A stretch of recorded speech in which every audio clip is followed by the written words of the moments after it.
تھے ان لوگوں کے سامنے یہ لیکچر پڑھے گئے. بعد یہ 6 لیکچر جو تھے اور اب اس میں 7ویں کا بھی اضافہ ہو گیا ہے, تو یہ 6 لیکچر دہلی میں بھی اس میں ایک آدھ لیکچر پڑھا گیا, علی گڑھ میں بھی ان لیکچر میں سے ایک لیکچر پڑھا, اور حبیبیہ ہال میں تو 2-3 لیکچر پڑھے گئے لاہور میں. تو جس مجلس میں علامہ نے ایک لیکچر وہاں حبیبیہ ہال میں پڑھنا تھا, تو وہ بھی بہت سلیکٹو لوگوں کا, بہت پڑھے لکھے تھے, جس میں بیرسٹر بیٹھے تھے, جس میں پروفیسر تھے, جس میں معاشرے کے ایسے لوگ تھے جو انگریزی سے براہ راست اکتساب فیض کرنے والے تھے, اور بہت بڑے لوگ مطلب ان کے آئیڈیاز میں موجود تھے. تو احباب نے جو منتظم تھے اس کے تو 2 لوگوں کی ڈیوٹی لگائی گئی. ایک مولانا ظفر علی خان کے, جن کے بارے میں آپ کو معلوم ہے کہ وہ انگریزی کے بہت ہی امپورٹنٹ آدمی ہیں, اور انہوں نے بہت تراجم بھی کیے ہیں انگریزی کی بنیادی کتابوں کے. اور دوسری پطرس بخاری تھے, اور پطرس کے لیے محمد طفیل ہمارے ایک بہت بڑے رائٹر ہیں, انہوں نے لکھا تھا کہ پطرس اتنی انگریزی جانتے تھے جتنی سارے ساؤتھ ایشیا والے مل کر اردو جانتے ہیں. وہ اتنا بڑا آدمی تھا. تو یہ 2 صاحبان کی خاص طور پر انتظامیہ نے ڈیوٹی لگائی کہ یہ لیکچر علامہ ڈلیور کرنے والے ارشاد فرمائیں گے.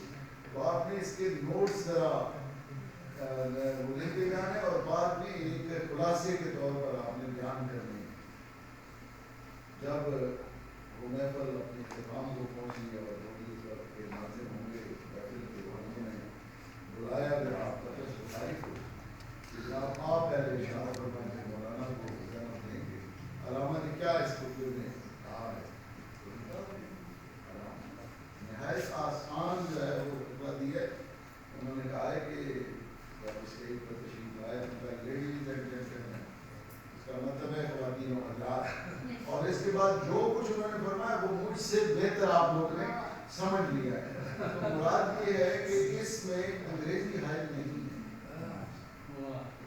اس میں وہ افکار حائل ہیں جنہیں میں نے جیسے عرض کیا اس نے 13 صدیوں کا جو ایک اسلامی فکری تہذیبی دینی علمی روحانی روایت ہے اس کو انہوں نے سمو دیا. تو اس کو سن کر اس کے تمام مفاہیم پر یا اس کے تمام مندرجات پر جو ہے وہ اس کو سمجھ لینا آسان نہیں ہے. یہ کئی بار پڑھنے کا تقاضا کرنے والے. تو لہذا آپ جتنے اس میں جیسے ملک صاحب نے فرمایا بہت انہوں نے خاص توجہ دلائی کہ اس کا جو پری فیس ہے وہ 1.25 صفحے کا ہے, لیکن وہ اتنا امپورٹنٹ ہے اس میں ایسا کسی کتاب پر اتنا اہم دیباچہ نہیں لکھا گیا. اس کے اندر جو کچھ انہوں نے کہا ایسے معارف بیان کے, مثلا اس کا آخری جملے ہیں اس میں وہ فرماتے ہیں کہ یہ جو زمان و مکان کا تصور ہے یہ ملت اسلامیہ کے لیے موت اور زندگی کا تصور ہے. تو ہم نے کبھی سوچا ہی نہیں ہے یہ ٹائم کیا ہے, یہ اسپیس کیا ہے, اور علامہ نے تو اس پر بہت زیادہ گفتگو کی ہوئی ہے. اور ہمارے فلسفیوں نے بھی, آئنسٹائن صاحب نے تو تھیری آف ریلیٹیوٹی فرمائی ہے, اس سے کہیں بڑی چیزیں ہمارے صوفیز بہت پیش کر چکے ہیں. اور اسی خطبے میں وہ خطبات کے اندر وہ کتاب کا ذکر آتا ہے غیر الامکان کی شرائط زمان و مکان, جو ایک علمی نسخے کی صورت میں مولانا نور شاہ کاشمیری نے دیوبند سے علامہ کو بھیجی تھی, اور علامہ نے بہت اکتساب فیض کیا اس لیکچر سے, اور اپنی خصوصی کے اندر وہ کیے. وہ 5ویں صدی ہجری کے ایک صوفی کی کتاب ہے, اور اس میں اتنی سائنسی باتیں کی گئی ہیں ٹائم اینڈ اسپیس پر کہ کوئی یورپ اپنی باخبر نہیں. لیکن مسئلہ یہ ہے کہ ہم اپنے اس علمی ورثے سے جو یہ اب 14 صدیوں سے زائد ہمارا زمانہ ہے, اس میں اتنا کچھ لکھا گیا ہے اور اتنا کچھ ہمارے سامنے آیا ہے. اور علامہ جو ہے وہ مشرق اور مغرب دونوں کے بہت عارف تھے.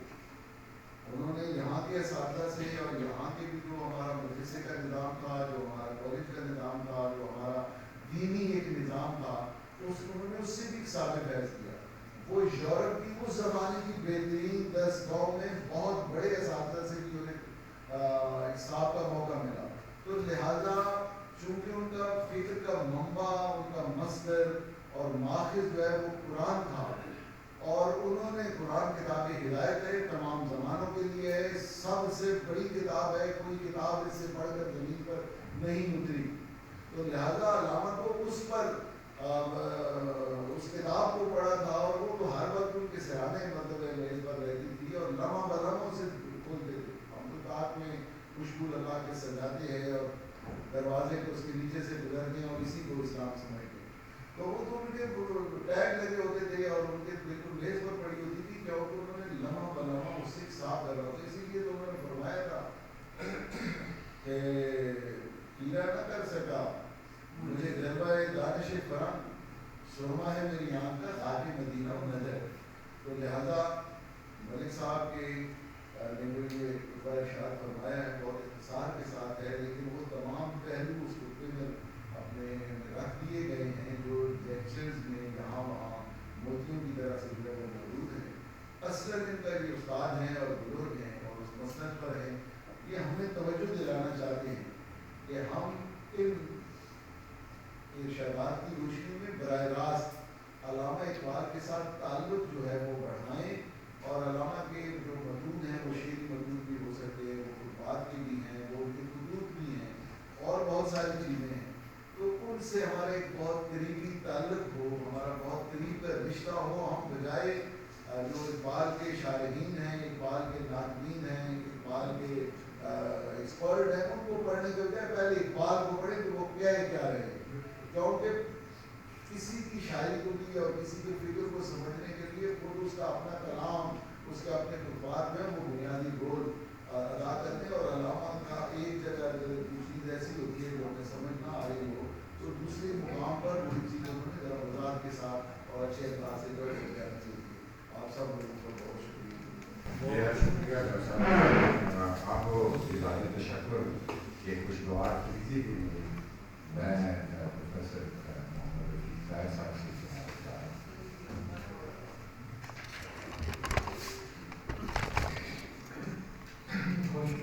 میں تقریباً ہر اس طرح کی محفل میں یہ فرض میرے ذمہ ہے اور مجھے فکر یہ ہوتی ہے کہ میں شکریہ کے الفاظ ایک جگہ کروں تو سارے اساتذہ بیٹھے تو میرا مذاق بن جائے گا.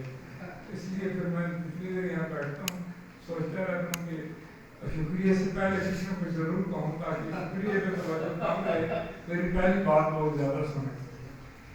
میں کیونکہ یہاں پہ فیڈرل کالج آف ایجوکیشن کے مستقبل کے اساتذہ بچیاں بھی بیٹھی ہیں بہت ساری ہمارے درمیان اور باقی لوگ بھی ہیں.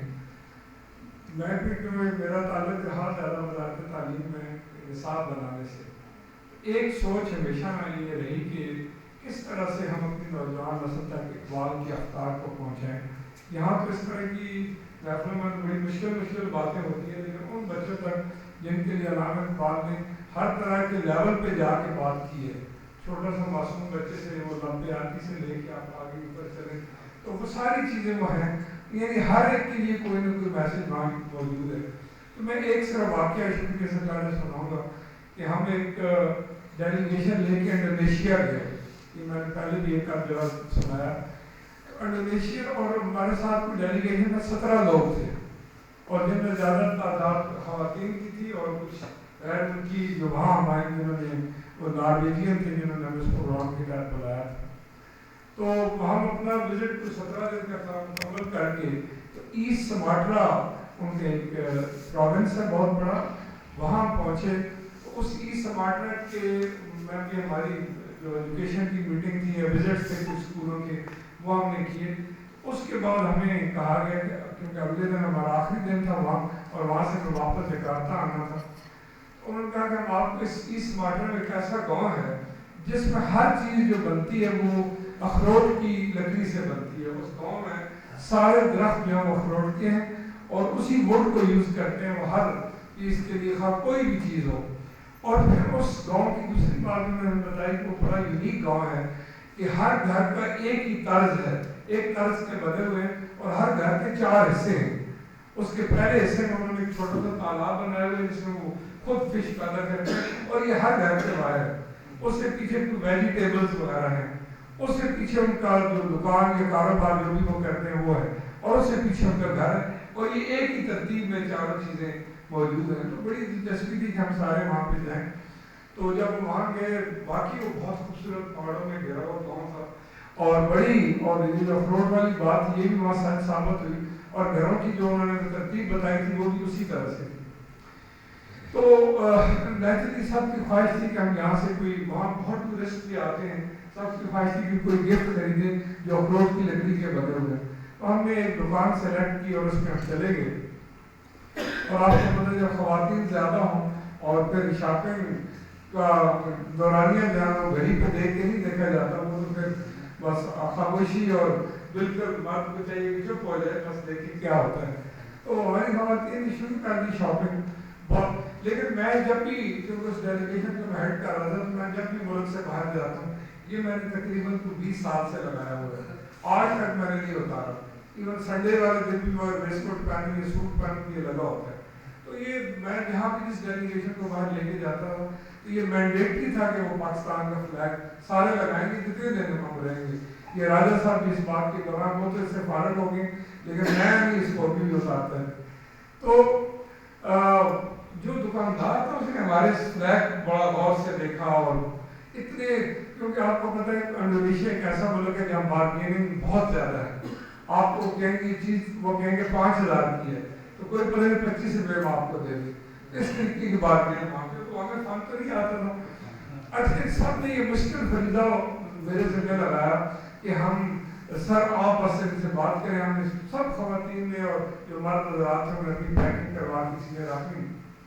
تو جیسے ہی میں نے اس سے بات کی کہ میں نے کہا کہ ہم اب نیچرلی انگلش میں ان سے بات چیت کر, وہ اچھا پڑھا لکھا آدمی تھا جس سے گفتگو سے بھی ہمیں اندازہ ہوا. تو اس نے کہا کہ سر ہم آپ کو کریں گے, لیکن اس کا آپ کو پرائس بتاتے ہیں, صاف کرتے ہیں. آپ میرے گھر میں تشریف لے کے, آپ پاکستان سے ہیں؟ ہم نے کہا کہ ہم پاکستان سے. وہ بڑا سرپرائز تھا کہ اس نے کہا, اور تقریباً ہمیں اس دکان پہ 2 سے 2.5 گھنٹے گزر گئے تھے جتنی دیر آپ وہاں پہ رہے. کچھ لوگ باہر بھی گھومتے رہے. تو اس نے ہمیں اندر گھر اپنے بلا لیا. اندر گئے تو بہت بڑا کمرہ تھا جس میں نیچے ایک قالین بچھا ہوا تھا, اور اس کے اوپر جا کے اس نے اپنی بیگم کو ملایا, اس کا ایک بیٹا تھا اس نے ملایا. اس نے کہا کہ میں جب آپ تشریف لائے اس کے 1 منٹ بعد میں نے اندر, آپ کو پتہ میں چلا گیا تھا, اور میں نے اپنی بیگم کو کہا تھا کہ آج وہ لوگ آئے ہیں جن کی میں ساری زندگی خواب دیکھتا تھا. اقبال لاہوری کے لوگ آج میرے گھر پہ آ گئے ہیں, اور میں ان سے اتنی محبت کرتا ہوں. تو میں نے اس وقت آپ کے لیے کھانے کا آرڈر دے دیا. تو میری بیگم نے آپ کے لیے کھانا, چاول وغیرہ جو انہوں نے بہت اچھی ہماری عزت کی کھانا. لیکن جب میں اس کمرے کے چاروں طرف دیکھا, چاروں جو دیواریں تھیں ان میں الماریاں لگی ہوئی تھیں, اور اقبال کا وہ کہتا ہے میرا یہ کلیم ہے, اقبال نے جو کچھ بھی لکھا ہے وہ سارا کا سارا ان الماریوں میں موجود ہے, ایک چیز بھی میں مس نہیں کرتا. اور مجھے اللہ نے ایک ہی بیٹا دیا, اس کا نام بھی محمد اقبال ہے. تو پھر مجھے اندازہ ہوا, اور اپنی بدنصیبی پہ وہاں تھوڑی شرمندگی بھی ہوئی کہ اقبال لاہوری کے لیے ایسٹ سماٹرا کا دور دراز گاؤں جہاں جانے کا میں اگر سرکار میں تصور بھی نہیں ہے. اس کے اندر اقبال لاہوری کا پوری کی پوری کتابیں, اور وہ بھاشا انڈونیشیا میں ان کی لینگویج اس کی ٹرانسلیشن ہو چکی ہے, اور وہ ساری اس کے پاس موجود تھی. اور اس نے کہا کہ آج میری زندگی کا سب سے خوش قسمت ترین دن ہے کہ اقبال لاہوری کے لوگ جو کہ میں سوچتا ہوں, پڑھتا ہوں, اس کو دیکھتا ہوں, میری بیگم پڑھتی ہے, اور میں نے اپنے ایک بیٹا اس کا نام بھی ان کے نام پہ رکھا ہے, اس ملک سے اور اس شہر سے لوگ آئے. تو دس وز دا لو, اور یہی چیزیں ایران میں جا کے بھی دیکھی, اور یہی چیز ترکی میں بھی جا کے دیکھی. اگر نہیں دیکھی تو پاکستان میں نہیں دیکھی اتفاق سے, اس لحاظ سے کہ ہم ایوب کے اور اقبال کے اور قائد اعظم کے افکار کو چھوڑ کے ایوب والی ٹرینڈ پہ آج تک ہماری حکومتیں چل رہی ہیں, اور ہم ملک میں شاید اقبال کو اس طریقے سے ہم پروموٹ نہیں کر سکے. لیکن میں نے ان لوگوں کو دیکھا کہ ان لوگوں میں, اور وہ اتنی اس کی خوشی کی انتہا نہیں تھی. اگلی بات کیونکہ فائنانشیل تھی, ہمیں پتہ تھا کہ کتنے $1,000 کی خریداری ہو گئی ہے. تو جب واقعی وہ بل تو جو ہم نے پرائسز بھی لکھی تھی جو اندازہ تھا ہمارے لیے بہت زیادہ ہوگی, لیکن اس نے کہا کہ میری ایک گزارش ہے کہ میری دکان پہ آج تک کوئی نہیں آیا اقبال لاہوری سے کہ علاقے سے آدمی آپ آئیں, تو میں چاہتا ہوں مجھے آپ ایک پیسہ میں چارج نہ کریں. تو ہم نے کہا یہ تو $1,000 بنتے ہیں, ہو نہیں سکتا. مختصر یہ اس نے بہت تھوڑی سی اماؤنٹ ہم سے چارج کی انتہائی ضد کے بعد. تو دس از دا لو افیئر ود دا علامہ اقبال اور اس کی زندگی اور ان کے کلام سے ہے اور ہمیں اپنے لیے جھانکنا ہے. میں خوش قسمت ہوں کہ عمر کے سلسلے میں پروفیسر فتح محمد مالک صاحب کے ساتھ زندگی گزر رہی ہے. سائر صاحب جیسے نوجوان بھی ہمارے ساتھ موجود ہیں اور ان سے بھی ہم اقبال اور رومی میں بہت کچھ سیکھا ہے, بہت کچھ سیکھا ہے. رومی کے مزار پہ کئی دفعہ وہاں گئے, 3 وزٹ کیے, لیکن کبھی بھی ہمیں وہ اتفاق نہیں ہوا کہ اس طرح تصور نہیں آیا. بس ٹھیک ہے, عقیدت ہے. لیکن جب ہمارے عبدالعزیز سائر صاحب نے 3 لیکچر اقبال اور رومی پہ دیے تو ایسے لگ رہا تھا کہ واقعی اس کا ایک ایک کونا اس جگہ کا وہ کوئی ایک ایک چیز اس کی ایسے لگ رہی تھی کہ اس کی ریفلیکشن اقبال کے کلام اور رومی کے کلام کی مطابقت کتنی اور کتنی مشترک ہیں چیزیں, سوچ کتنی مشترک ہے. تو میں آپ سب کا بہت مشکور ہوں. پروفیسر فتح محمد ملک صاحب کو آپ لوگوں کو سننے کا موقع, شاید کچھ ایسے لوگ ہیں بچوں کو شاید زندگی میں پہلی دفعہ ان کو دیکھنے کا موقع ملا ہے. تو یہ ہم اسی طریقے سے انشاءاللہ 16 نومبر کو بھی 10:30 بجے اسی حال میں اقبال اور رومی پہ ہم گفتگو کریں گے اور اس میں عبدالعزیز سائر صاحب بھی ہوں گے. ان سے ہم سنیں گے کیونکہ اس موضوع پہ ہمیں کہا گیا کہ یہ ہماری خواہش ہے کہ اس کو دوبارہ ریپیٹ کیا جائے اور پروفیسر صاحب انشاءاللہ اس کی صدارت کریں گے ہمارے اس لیکچر کی. آپ کو شاید دعوت اس وقت مل جائے, لیکن اب آپ کو بتا رہا ہوں کہ 16 نومبر 10:30 بجے اسی جگہ پہ انشاءاللہ ہم یہ کریں گے.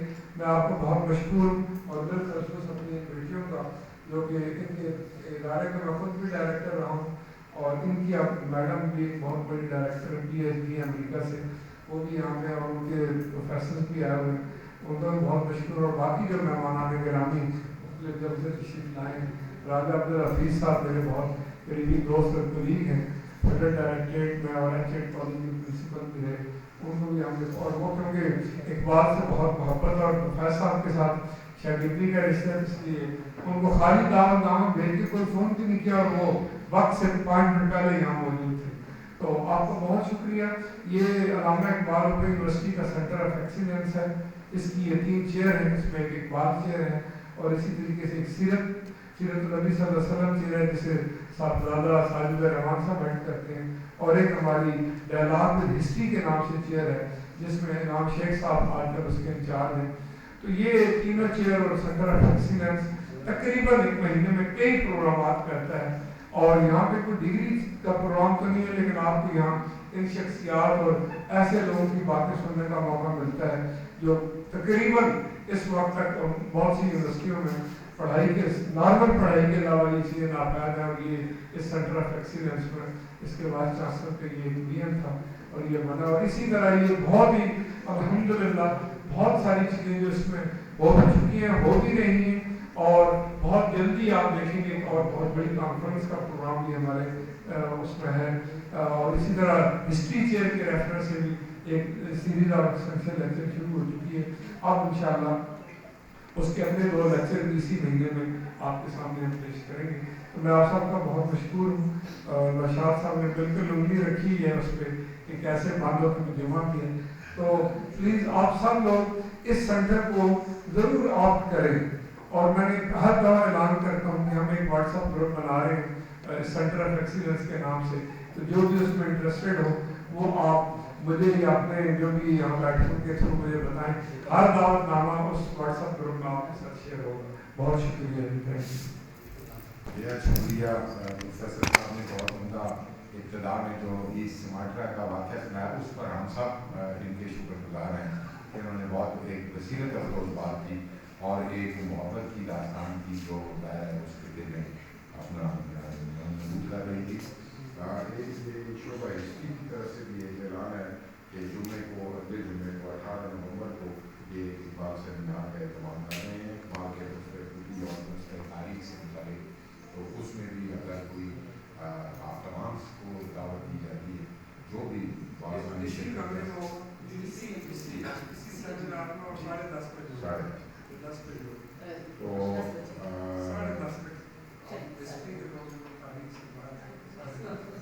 میں اقبال شیخ کی طرف سے بھی آپ تمام خواتین حضرات کا شکر ادا کرتا ہوں, اور کہ آپ نے اس خوبصورت محفل کو اور خوبصورت بنایا. بہت سارے اساتذہ بہت سارے طالب علم اس محفل کا حصہ بنے. میں جملہ فردن سب کا شکر گزار ہوں اور اس کے ساتھ ہی ابھی ہم لذت کام ادارن کے لیے پوری اہتمام کیے ہوئے ہیں. تو یہ صاحب مہمان سامنے ایگزیکٹو کلب میں جائیں گے, وہاں چائے کے کام پیش کریں گے. جو ہمارے بچے اسٹوڈنٹس ہیں ان کے لیے ہم نے کوئی ریفریشمنٹ گفٹ پیک رکھے ہیں, ان کو یہاں ہی پیش کیا جائے گا. بہت شکریہ. سامنے بالکل